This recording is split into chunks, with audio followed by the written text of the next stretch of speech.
Baik, Bu Ros, terima kasih.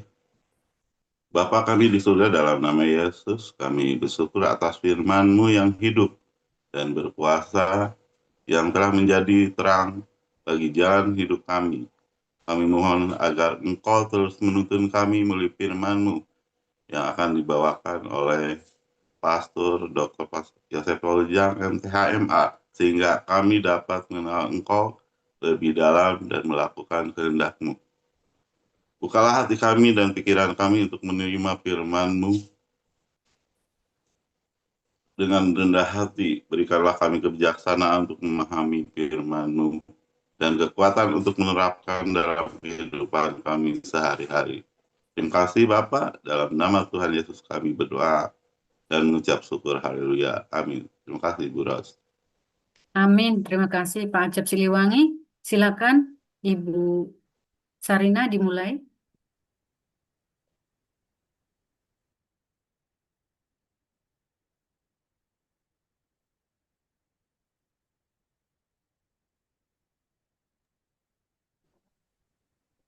Saya ulang ya, Ibu Sarina, Mazmur 87 ayat 1 sampai 7, Mazmur 87 ayat 1 sampai 7, dan Matius 23 ayat 1 sampai 39, nanti Pak Murji.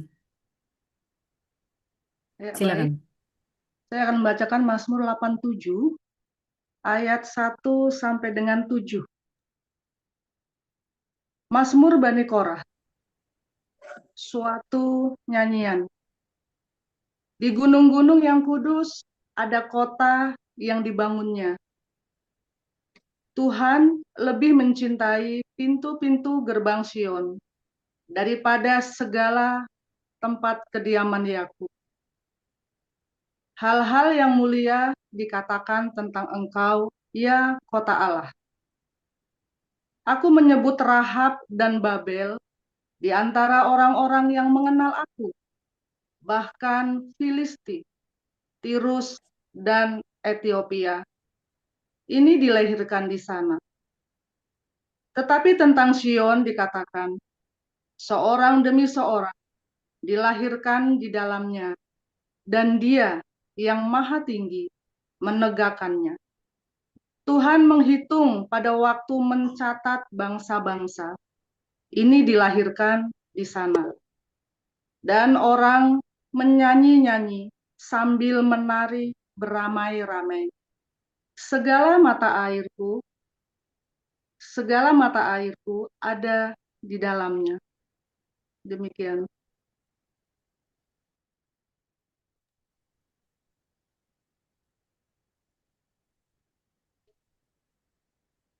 Kami lanjutkan dari Matius 23 ayat 1 sampai 39.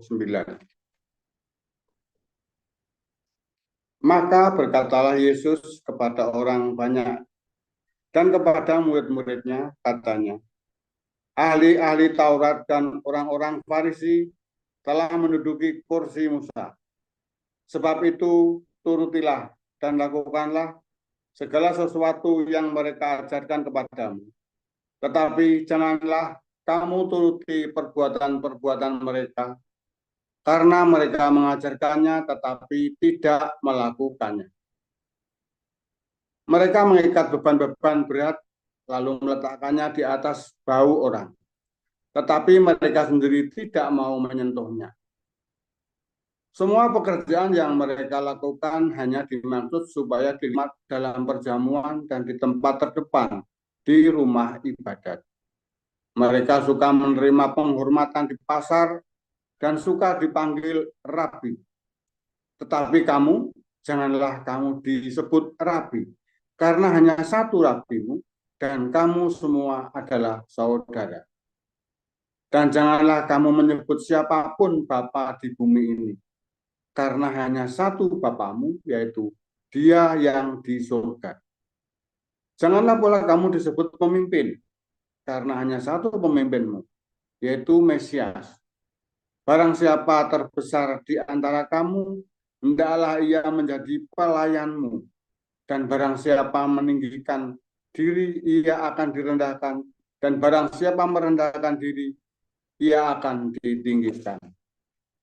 Celakalah kamu, hai ahli-ahli Taurat dan orang-orang Farisi, hai kamu orang-orang munafik, karena kamu menutup pintu-pintu kerajaan surga di depan orang.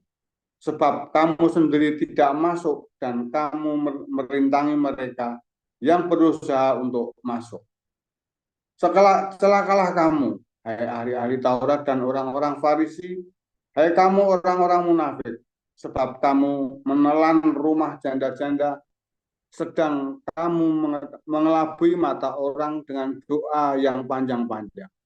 Sebab itu kamu pasti akan menerima hukuman yang lebih berat. Celakalah kamu, hai ahli-ahli Taurat dan orang-orang Farisi, hai kamu orang-orang munafik, sebab kamu mengarungi lautan dan menjelajah daratan untuk mentobatkan satu orang saja menjadi penganut agamamu, dan sesudah ia bertobat, kamu menjadikan dia orang neraka, yang 2 kali lebih jahat daripada kamu sendiri. Celakalah kamu, hai pemimpin-pemimpin buta, yang berkata, bersumpah demi bait suci, sumpah itu tidak sah. Tetapi bersumpah demi emas bait suci, sumpah itu mengikat. Hai kamu orang-orang bodoh dan orang-orang buta, apakah yang lebih penting? Emas atau bait suci yang menguduskan emas itu? Bersumpah demi mezbah, sumpah itu tidak sah. Tetapi bersumpah demi persembahan yang ada di atasnya, sumpah itu mengikat. Hai kamu orang-orang buta, apakah yang lebih penting? Persembahan atau mezbah yang menguduskan persembahan itu? Karena itu barang siapa bersumpah demi mezbah, ia bersumpah demi mezbah dan juga demi segala sesuatu yang terletak di atasnya. Dan barang siapa bersumpah demi bait suci, ia bersumpah demi bait suci dan juga demi dia yang diam di situ. Dan barang siapa bersumpah demi surga, ia bersumpah demi tahta Allah dan juga demi dia yang bersemayam di atasnya. Celakalah kamu, hai ahli-ahli Taurat dan orang-orang Farisi, hai kamu orang-orang munafik, sebab persepuluhan dari selasih, adas, manis, dan cinta kamu bayar. Tetapi yang terpenting dalam hukum Taurat kamu abaikan, yaitu keadilan dan belas kasihan dan kesetiaan. Yang satu harus dilakukan dan yang lain jangan diabaikan. Hai kamu pemimpin-pemimpin buta, nyamuk kamu tapiskan dari dalam minumanmu, tetapi unta yang di dalamnya kamu telan. Celakalah kamu, hai ahli-ahli Taurat dan orang-orang Farisi, hai kamu orang-orang munafik, sebab cawan dan pinggan kamu bersihkan sebelah luarnya, tetapi sebelah dalamnya penuh rampasan dan kerakusan. Hai orang Farisi yang buta, bersihkanlah dahulu sebelah dalam cawan itu, maka sebelah luarnya juga akan bersih. Celakalah kamu, hai ahli-ahli Taurat dan orang-orang Farisi, hai kamu orang-orang munafik, sebab kamu sama seperti kuburan yang dilabur putih, yang sebelah luarnya memang bersih tampaknya, tetapi yang sebelah dalamnya penuh tulang belulang dan berbagai jenis kotoran. Demikian jugalah kamu, di sebelah luar kamu tampaknya benar di mata orang, tetapi di sebelah dalam kamu penuh kemunafikan dan kedurjanaan. Celakalah kamu, hai ahli-ahli Taurat dan orang-orang Farisi, hai kamu orang-orang munafik, sebab kamu membangun makam nabi-nabi dan memperindah tubuh orang-orang saleh dan berkata, jika kami hidup di zaman nenek moyang kita, tentulah kami tidak ikut dengan mereka dalam pembunuhan nabi-nabi itu. Tetapi dengan demikian kamu bersaksi terhadap diri kamu sendiri bahwa kamu adalah keturunan pembunuh nabi-nabi itu. Jadi penuhilah juga takaran nenek moyangmu. Hai kamu ular-ular, hai kamu keturunan ular beludak. Bagaimanakah mungkin kamu dapat meluputkan diri dari hukuman neraka? Sebab itu, lihatlah, aku mengutus kepadamu nabi-nabi, orang-orang bijaksana, dan ahli-ahli Taurat. Separuh di antara mereka akan kamu bunuh dan kamu salibkan. Yang lain akan kamu sesah di rumah-rumah ibadahmu, di rumah-rumah ibadatmu, dan kamu aniaya dari kota ke kota, supaya kamu menanggung akibat penumpahan darah orang yang tidak bersalah, mulai dari Habel, orang benar itu, sampai kepada Zakaria, anak Berekhya, yang kamu bunuh di antara tempat kudus dan mezbah. Aku berkata kepadamu, sesungguhnya semuanya ini akan ditanggung angkatan ini.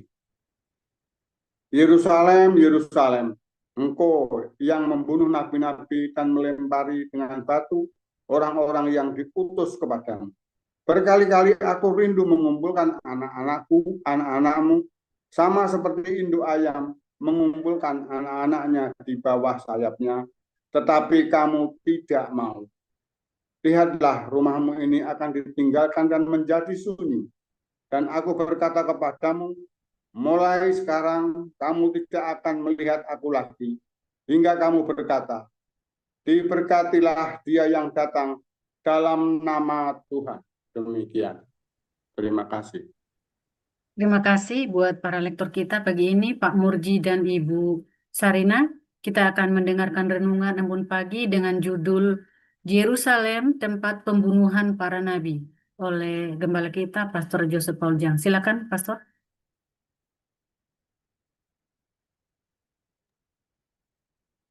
Haleluya, luar biasa. Senang sekali selalu bersama dengan Embun Pagi, Hagios, saudara ya. Tiap hari Tuhan berikan kekuatan, Tuhan berikan damai sejahtera, Tuhan berikan pemulihan. Saudara, jangan lupa diviralkan dong ya. Teman-teman semua ini ada 130, 140-an. Diviralkan dong ya, yang ada di Zoom ini, bantu viralkan. Di sharing link Zoom-nya, di-share sebanyak-banyaknya. Boleh ya, saudara ya.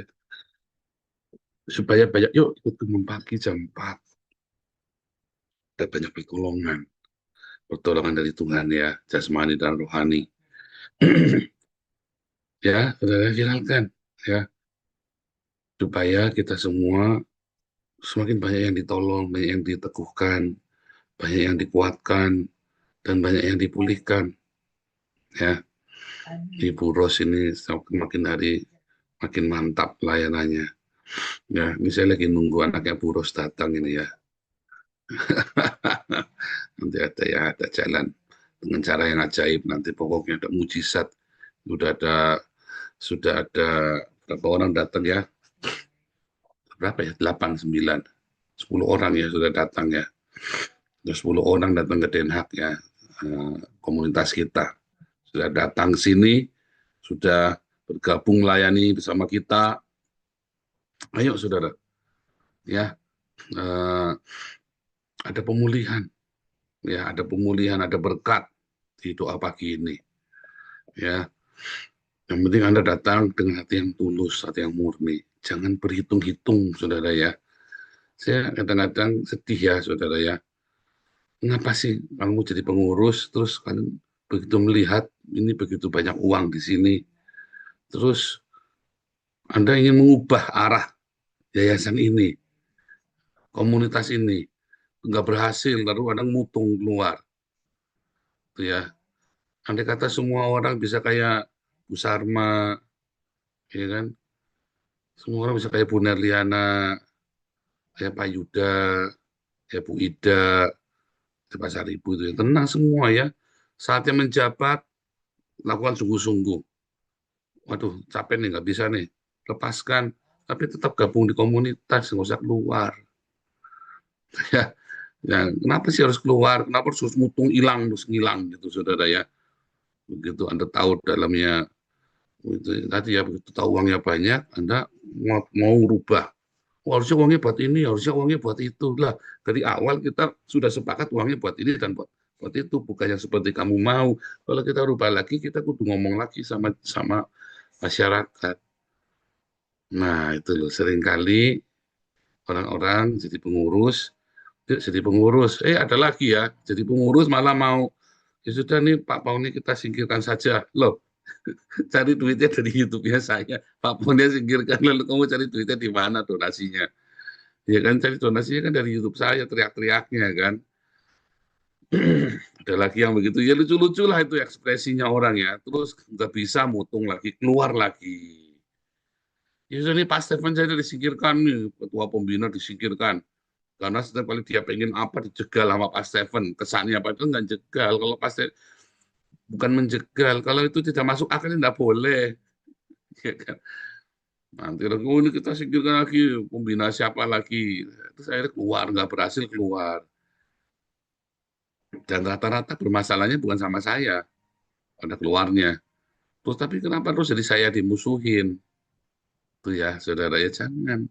Ini nggak cocok nih sama bendaharanya, keluar. Ini Pak Paulnya terlalu belain Pak David, keluar.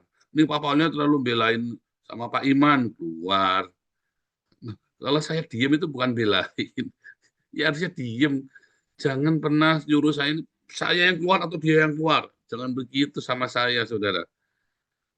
Ya, bahkan ketika Anda berhadapan dengan orang yang tak berguna sekalipun, jangan pernah challenge saya. Ini di Belanda ini sudah 2 kali ya, sudah 3 kali orang challenge saya. Satu ini ada orang Indonesia. Ini Vivian yang keluar atau saya yang keluar? Atau kita semua yang keluar? 30 orang keluar semua, berhenti semua, saudara ya. Atau saya memelihara pendosa, memang kita gerejanya tempat orang berdosa kok. Jangan pernah challenge saya. Ya kan? Saya nggak takut kehilangan 30 orang, 1000 orang. Wah, ini Bapak Paul nih titik edis terus nih. Kita unsubscribe rame-rame. Katanya cuma 250 yang unsubscribe. Wah, ngomongnya demi misu-misu wetan, saudara. Seru nemen. Nanti saya lihat, kok cuma 250 yang unsubscribe. Dulu yang lebih tunggal wanas itu bisa 2000, itu beneran itu ya. Edis 250. Kalau saya viewer sedikit, memang lagi sedikit. Memang saya lagi nggak bikin aneh-aneh. Begitu kita bikin aneh-aneh lagi, ya kayak dulu 8.000 viewernya. Biasa. Live viewernya dulu kan. Doa pagi saja kita, live viewernya doa pagi saja kita dulu bisa 500, 600, 800 live viewernya ya kan. Minimnya dulu 200, sekarang paling cuma 80 ekor itu yang live viewernya. Ya, enggak masalah, namanya orang ada tren ya. Biarlah Tuhan Yesus yang ditinggikan. Live viewernya makin dikit karena yang di Zoom-nya masuk kan udah 140 lebih 150 ya kan. Nah, tapi dampaknya kita makin besar ya. Dampaknya kita, impact-nya makin besar. Nah, itu yang paling penting, saudara. Nah, hitungan-hitungan seperti itu ya kadang-kadang orang melihat ya bahwa keberhasilan atau urapan itu dihitung dari jumlah pengikut. Ya. Nah, kalau saya mau jumlah pengikut dari dulu, saya dipuji-puji, dikagumi, saya tenang-tenang saja, saudara ya. Tapi karena saya takut ketika orang mengikut saya, tak pisui, tak usir, saudara. Tak usir, nggak apa-apa. Ya bahkan ketika orang-orang ya dia berzina, saya usir, nggak apa-apa. Bukan sombong, bukan. Tapi karena kalau ada orang berzina, dia sudah melayani Tuhan dan berzina, ya dia harus berhenti. Bahaya. Berarti kamu itu predator di sini. Kamu guru-guru palsu yang mencari janda-janda yang syarat dengan nafsu. Langsung saya usir. Atau kamu adalah janda-janda yang syarat dengan nafsu, yang mencari orang-orang pria-pria baik-baik yang lemah syahwat, lemah imannya. Ya, saudara ya. Kasihan. Ya, berhenti. Jangan melayani dulu. Mutu, nggak mau keluar. Nggak boleh. Kalau kamu masih jemaat biasa, ya kamu ada berbuat dosa. Tapi kalau kamu jemaat biasa pun, kayak ada yang namanya Harry dulu, ya terus kamu kopdar, ketahuan ya, kopdar, udah nidurin minta duit, saudara. Itu langsung saya umumkan kayak gini, saya umumkan hati-hati ya orang ini ya predator seks, hati-hati nih, terus nanti nipu uangmu. Begitu dia masuk, langsung saya block, remove, masuk lagi, remove lagi, masuk lagi, tak remove lagi langsung, saudara ya. Jangan. Ya berarti kan kamu memanfaatkan komunitas ini buat mempraktikkan kejahatanmu. Itu langsung kita usir. Ya, tapi kalau kamu datang ke sini walaupun kamu pendosa, kamu sungguh-sungguh mau cari Tuhan, ayo datanglah kemari. Nah, Dan itulah menjadi pergumulan, masalah sekarang ini dengan pelayan-pelayan Tuhan, dengan para pemberita Injil, para pendeta. Ya. Ketika orang-orang lebih mengutamakan untuk merapikan gedung, membuat batas-batas sucinya, ya, dan lebih mengutamakan pengajaran yang sehat. Pengajaran yang sehat tidak salah, tapi kamu lebih penting pengajaran yang sehat. Menurutmu sehat, belum tentu menurut saya sehat. Menurut saya sehat, belum tentu menurut siapa lagi sehat. Ada yang lebih penting, yaitu melakukan. Setiap hari kamu melakukan, karena dari yang kamu lakukan saya tahu di dalam kamu itu sehat apa enggak. Pengajaran di dalam hidupmu itu sehat apa enggak dari cara kamu melakukan, saudara. Ya. Makanya logos yang jadi rema itu, ya, buah pengetahuanmu itu, ya, kita tidak bisa melakukan penghakiman atas buah pengetahuanmu sampai buah pengetahuanmu itu kamu lakukan. Lalu rema apa yang kamu punya baru kita bisa tahu tuh. Waduh, nggak benar nih. Ya. Ketika ada orang dulu mengajarkan Al-Quran untuk memberitakan Injil, ya pakai cara Al-Quran ya, metode-metode Al-Quran. Lalu dia berusaha diyakinkan dengan meyakinkan Yesus Kristus adalah juru selamat, Yesus Kristus adalah Allah, Yesus adalah Tuhan, tapi dengan dari Al-Quran untuk meyakinkan itu. Sama seperti orang Islam meyakinkan bahwa di dalam Alkitab ya ada janji-janji bahwa Muhammad akan menyempurnakan. Islam itu akan menyempurnakan. Ya. Nah, maka tadinya saya diem. Saya sendiri masih belum pengalaman waktu itu ya, 10 tahun yang lalu. Tetapi kemudian saya melihat semua buah-buah orang yang diinjili dengan Al-Quran itu, saudara. Nul. Orang-orang ini tidak bertumbuh dengan benar. Orang-orang ini tidak bertumbuh di dalam cinta kasih. Orang-orang ini bertumbuh dengan apa, saudara? Dengan okol-okolan. Dan biasanya masih senggol bacok dan ayat tetap perzinahan. Ya, kalau mau dijelaskan itu adanya di kelas profetik. Semua itu ada di dalam akal budi kita. Makanya Paulus suruh kita metanoia. Tetapi orang-orang yang dimenangkan dengan cara kamu membahas Al-Quran, lalu kamu memenangkan orang ini, dia tidak dimenangkan. Karena orang dimenangkan melalui pemberitaan Injil Yesus Kristus, bukan melalui Injilnya Muhammad. Ya. Lalu orang-orang ini, apakah orang-orang ini akan berbuah? Enggak, saudara. Enggak ada yang berbuah. Sebutlah. Enggak ada. Yusuf Roni, Pak. Yusuf Roni itu bukan dimenangkan karena Al-Quran, saudara. Ya. Yusuf Roni dimenangkan ketika dia membaca Alkitab. Ya kan? Tapi bukan karena membenarkan dari Al-Quran. Dan banyak lagi ya. Saifuddin, Pak. Saifuddin juga buahnya enggak ada, saudara. Saifuddin itu buahnya enggak ada. Siapapun yang kamu sebut ya. Lihat, dia stuck. Tapi kalau dia dimenangkan melalui pemberitaan Injil yang benar dari Matius, Markus, Lukas, Yohanes sampai ke dengan Wahyu, dari Kejadian sampai Wahyu, kamu beritakan Injil yang dari situ, ya, dan dia diyakinkan, dia percaya karena itu, maka dia akan punya buah yang dari situ. Informasi apa yang masuk ke dalammu itulah nanti akan menghasilkan buah. Jadi hati-hati ketika kamu memberitakan Injil, nggak usah kamu meyakinkan orang dengan ayat Al-Quran atau dengan berbagai macam ilmu yang lain. Ini sains membuktikan bahwa Yesus adalah Tuhan. Nggak perlu itu, saudara. Kamu tidak memerlukan Injil yang lain. Nanti kamu akan menemukan, nanti kamu gara-gara Injil yang lain, maka kamu sedang menciptakan, sedang membuat ilusi dari Yesus yang lain. Yang akhirnya Yesus yang kamu ajarkan itu, Yesus yang ditemui oleh orang-orang bukan Yesus yang ada di dalam Alkitab kita, melainkan Yesus yang lain yang entah dari mana asalnya. Nah, salah satu kegagalan dari orang-orang Eropa itu kan adalah Dia kontekstual, dia melakukan kontekstual penginjilan, ada patung Zeus, apa segala macam, tetapi dia berhenti di situ, dia nggak meluruskan lagi. Akhirnya orang-orang melihat patung-patung itu, ya tradisi itu lebih benar daripada yang aslinya di Alkitab. Makanya saudara, kalau Anda adalah orang-orang yang sudah percaya kepada Yesus, kamu dari Islam, dari Buddha, dari Hindu, dari apapun, kamu pertama belajar jangan di TikTok, saudara. Bacalah Alkitab. Pak, tapi saya bertobat karena dari TikTok loh, Pak. Terus kamu lebih baik belajar Alkitab dari TikTok daripada dari Alkitab yang tertulis. Saya kasih tahu kamu, nanti ujung-ujungnya kamu akan menyesal. Ujung-ujungnya kamu akan tersesat.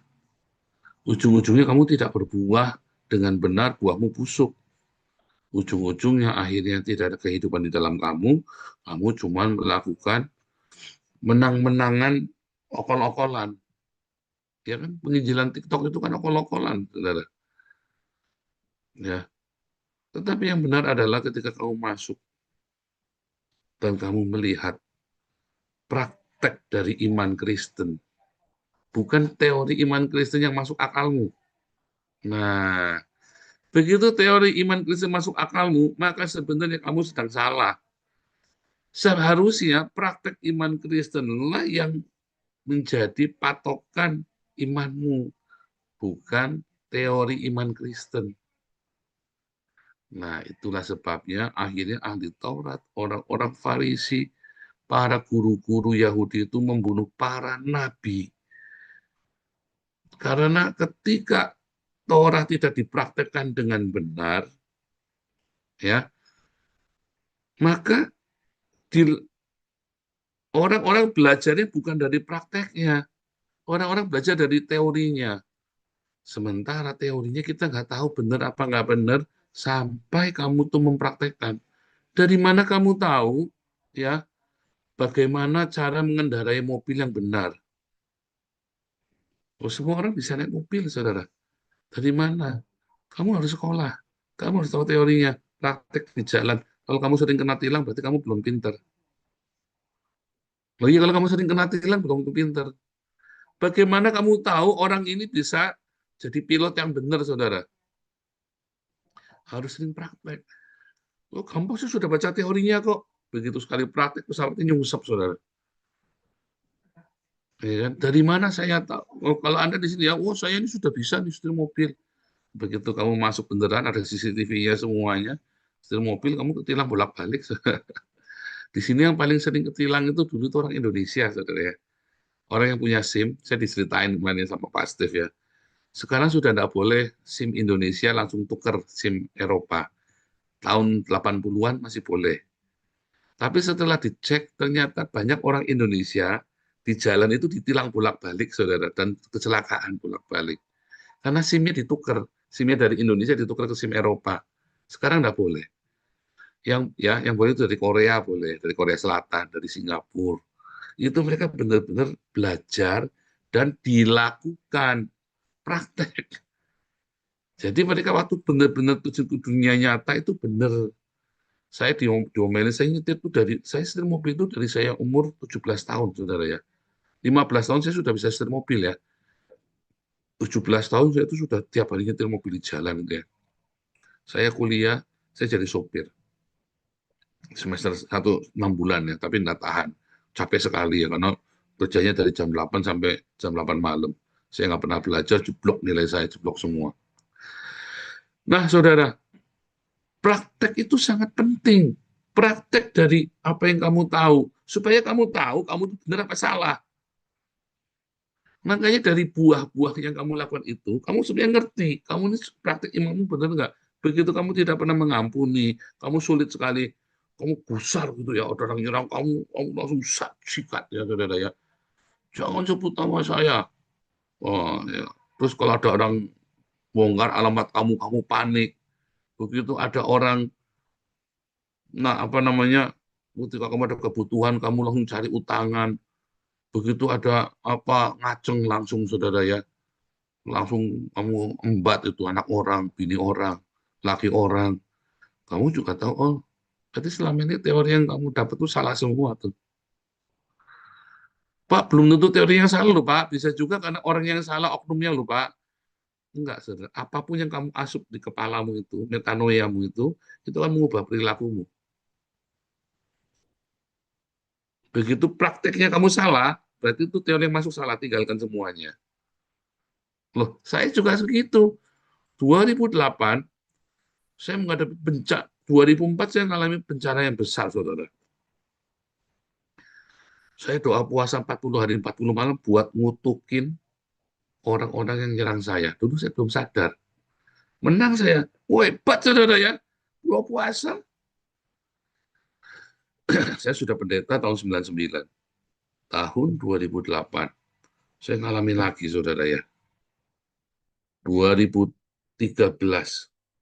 Ya, 2013 saya jahat sekali. Iman saya rontok semua saudara. Respon saya terhadap kehidupan jelek sekali. Nah, saya ketemu Tuhan Yesus, saya kembali. Ya, 8 tahun kemudian kan itu kan dari 2004 ke 2012, 2013 saya rusak. 2013 akhir saya kembali kepada Tuhan. 2014 saya bertekad, berarti selama ini yang saya dapatkan itu, pemahaman itu salah semua. Nyatanya responnya saya salah. Ya kan, respon terhadap kehidupan. Padahal saya tiap belajar macam-macam, belajar ilmu agama, gitu. Tapi semua berarti yang masuk asupannya salah. Kamu diasupin apa sih? Saya ingat papi saya bilang ya, kenapa kamu orang Kristen senangnya peperangan roh? Oh, kita umat pemenang, kita yang perkasa. Kenapa orang Kristen nggak diajari, Bapa lembutkanlah hatiku, untuk dapat lebih mengasihimu. Itu lagunya Niko ya, saudara ya. Zaman itu Niko itu lagi bagus-bagusnya. Sekarang ya duit semua lagi. Ya, makin hari makin apa saudara, makin hari makin lagunya udah berbeda. Lagunya Niko zaman dulu dengan lagu Nikonya sekarang juga jauh saudara ya. Asupannya apa, keluarnya, outputnya apa. Dulu makin lama makin berkat, makin berkat, makin berkat. Dulunya minta dilembutkan, minta ujilah aku Tuhan. Wah, itu baru-baru bertobat itu Niko itu saudara zaman itu. Ya, saudara. Lagunya selalu yang begitu ya. Tapi lama-lama berkat, berkat, berkat, berkat umat pemenang lah. Ya minta kemenangan, mengklaim tanah perjanjian segala macam saudara ya. Asupanmu apa? Makanya praktek. Dari prakteknya kamu tahu. Dari praktekmu tiap hari. Kalau hari ini praktekmu ada yang banyak yang salah, mungkin asupanmu salah, saudara. Ya, ayo lakukan firman Tuhan, lakukan firman Tuhan. Lakukan, lakukan, lakukan. Nanti dari respon-responnya itu kamu ngerti. Makanya saya selalu ulang-ulang, mengasihi, mengampuni, memberkati. Selalu ya. Mengasihi, mengampuni, memberkati, terus tiap hari diputar-putar ya. Perkatakanlah perkataan yang baik. Pagi-pagi bangun, malam-malam ngelilir, terima kasih Tuhan Yesus. Bilang Jehovah Jireh, malam-malam ngelilir Jehovah Rafa, malam-malam ngelilir Jehovah Shalom, malam-malam deg-degan, kamu bilang Jehovah Sebaot, malam, ya kan? Setelah bangun tidur seger, bangun tidur pada sakit, bangun tidur ngilu-ngilu, bangun tidur kamu bahagia, tetap bilang Tuhan Yesus baik. Itu saudara ya. Lakukan dari kecil-kecil. Nanti kamu tiba-tiba kamu ngerti buah dari selama belajar di sini apa. Praktekkan. Kalau enggak kamu nggak akan pernah tahu saudara ya. Sampai sejauh mana kamu belajar. Dan akhirnya orang-orang yang tidak praktek ini ilmunya banyak. Bisa ngomongin orang. Dia sendiri hidupnya ngawur. Bisa ngomongin orang. Kelihatan hebat ngomongin rohani. Saya kalau dengarkan kalian pada ngibul itu ya. Ya, wah, kita harus mengasihi. Kalau di TikTok itu kan kita harus begini. Wah, tiba-tiba kita binasakan, kita musnahkan. Sampai bom-bom nangis-nangis, saudara ketakutan. Coba ini aku kecewa. Kamu loh. Ini baru begitu saja sudah nangis bawang. Ya itu tadi ya, karena berarti kamu selama ini cuma tahu teori saja. Siapa lagi nangis, Mikana nangis, Agatha nangis, siapa Rudi, oh saya tak keluar saja. Itu menunjukkan bahwa ilmunya mereka masih cetek, saudara. Siapa Yuli, siapa lagi, aduh sudah banyak yang sandiwara gitu ya.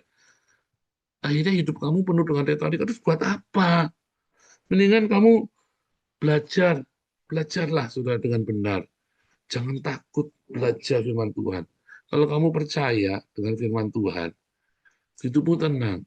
Berarti kamu tidak percaya selama ini. Loh, saya juga mengakui dari 99 saya pendeta sampai 2013, saya salah. Makanya saya rubuhkan, saya bangun ulang.